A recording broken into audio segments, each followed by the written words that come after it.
El psicoanálisis es una teoría creada por el neurólogo y anestesista Sigmund Freud a principios del siglo XX. Aunque es común que se le identifique como parte de la psicología y ha influido en la misma, algunos consideran que se trata de una disciplina separada, ya que la psicología, a pesar de no ser una ciencia, busca que sus principios tengan alguna validez, principalmente en el método científico, mientras que el psicoanálisis no tiene ningún sustento en el mismo y por ende no tiene ninguna validez científica. Pues bien, el psicoanálisis se basa en gran medida en el estudio del subconsciente, pero la evidencia que demuestre incluso la existencia del mismo aún se encuentra en debate. Sin embargo, y a pesar de que la teoría del psicoanálisis no puede ser comprobable, ha gozado de un gran privilegio en la cultura popular, y conceptos como el complejo de Edipo son incorrectamente referentes de algo verdadero, comprobable e indiscutible, llegando a ser considerada como una disciplina con carácter médico, a pesar de tampoco tener evidencia clínica que demuestre su eficacia. Por otro lado, también es indudable la influencia que ha tenido en la filosofía del siglo XX como referente para algunos pensadores y filósofos modernos, perpetuando aún más una falsa validez entre muchas personas que construyen argumentos pseudointelectuales basándose en el mismo. Pero, ¿cuál es la verdad y parte de la historia detrás del psicoanálisis, considerado por muchos tan solo como una pseudociencia, y qué hay detrás de su creador, Sigmund Freud? Esto es El Faro de Enki, espacio donde hablaremos sobre temas metafísicos, filosóficos, psicológicos y mágicos, con un enfoque racional y analítico basado en la evidencia existente tras años de estudio como miembro de sociedades secretas.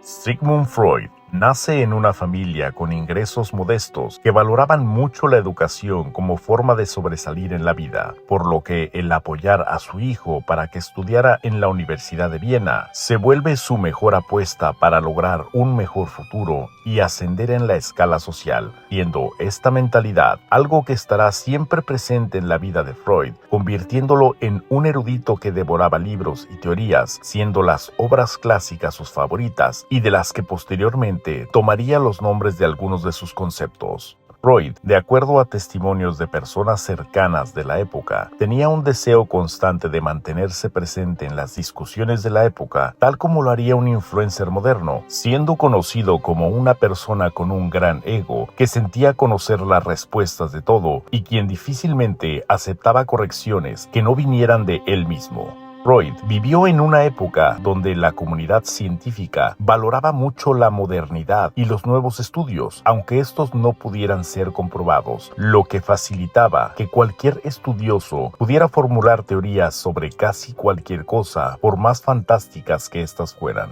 Es en medio de todo esto que Freud encuentra que existen muchos estudios sobre cómo funciona la mente consciente, es decir, cómo aprendemos algunas cosas o cómo resolvemos problemas. Sin embargo, realmente no existían estudios que nos dijeran qué hay dentro de esta misma mente, lo cual Freud llamó el subconsciente. Pues bien, Freud decide estudiar si había algún antecedente en la creencia de este subconsciente y para comenzar a teorizar sobre el mismo se une a Charcot, quien se encontraba haciendo estudios para curar la histeria a través de la hipnosis, y en aquella época esta terapia sugería la existencia de un estado de la mente un poco diferente al consciente. Sin embargo, Freud se da cuenta que para hipnotizar requiere tener una personalidad la cual contrarrestaba con su personalidad un poco más similar a la de un ratoncito de librería, lo cual lo llevó a ser un fracaso como hipnotista, y es cuando encuentra un camino para el desarrollo de su teoría del psicoanálisis en Joseph Breuer,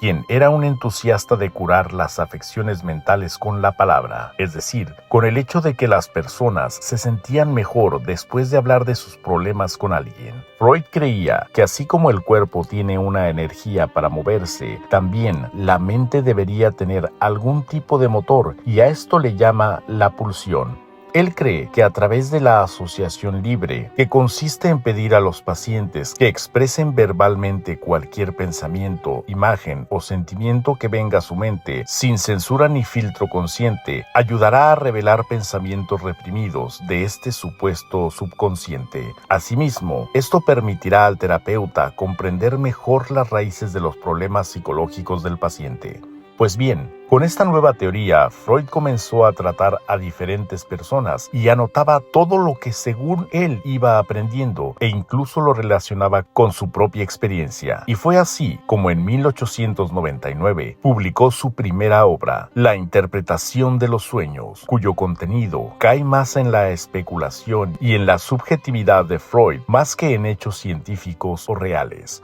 Posteriormente, basándose principalmente en nuevos casos que iba teniendo o conocimiento que iba adquiriendo de diferentes fuentes, continuó con la publicación de otros libros donde, si hacemos un análisis de los mismos, estos básicamente eran una fe de erratas de los libros anteriores, ya que Freud constantemente iba desarrollando y corrigiendo sus teorías en los mismos, incluso contradiciéndose, siempre con un enfoque basado en lo que estaba de moda en el momento de la publicación del nuevo libro o en lo que otros autores estaban descubriendo.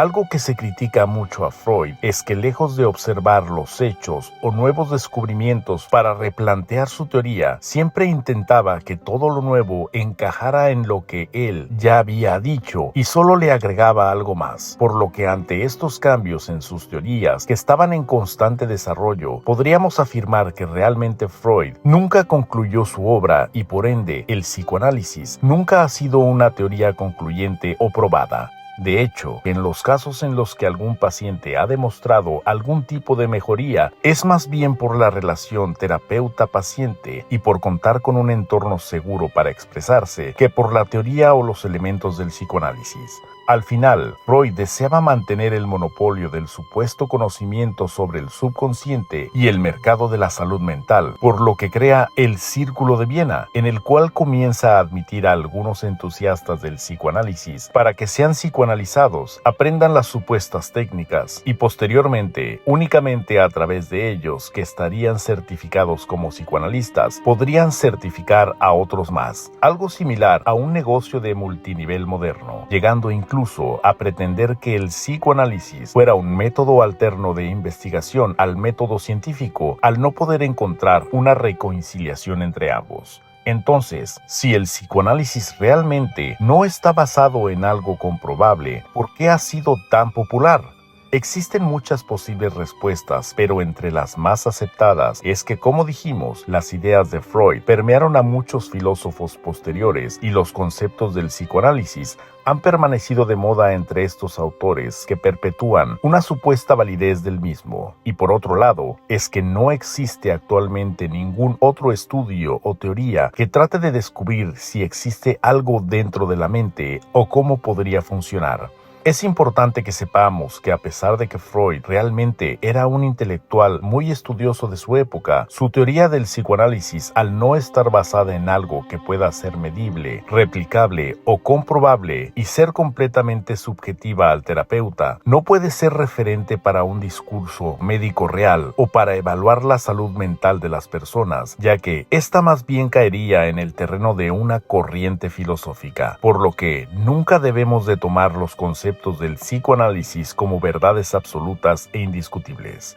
Actualmente, la única herramienta psicológica que puede llegar a ofrecer datos reales sobre la mente e inclusive llegar a ofrecer un tratamiento clínico sigue siendo el cognitivo-conductual, que se basa en la idea de que los pensamientos, emociones y comportamientos están interrelacionados y que modificando patrones de pensamiento y conducta se pueden producir cambios positivos en la experiencia emocional. Sin embargo, aún el cognitivo-conductual, que sí está respaldado por cierta evidencia científica y en casos clínicos, a diferencia del psicoanálisis, también se encuentra aún en un constante desarrollo, por lo que los estudios sobre la mente humana siguen siendo inconcluyentes hasta nuestros días. Pero eso es otra historia. Si te ha gustado este video, mucho te agradecería suscribirte, compartirlo o simplemente regalarme un like. Sugiéreme en la caja de comentarios algún tema sobre el que te gustaría saber y trataré de abordarlo en una próxima entrega.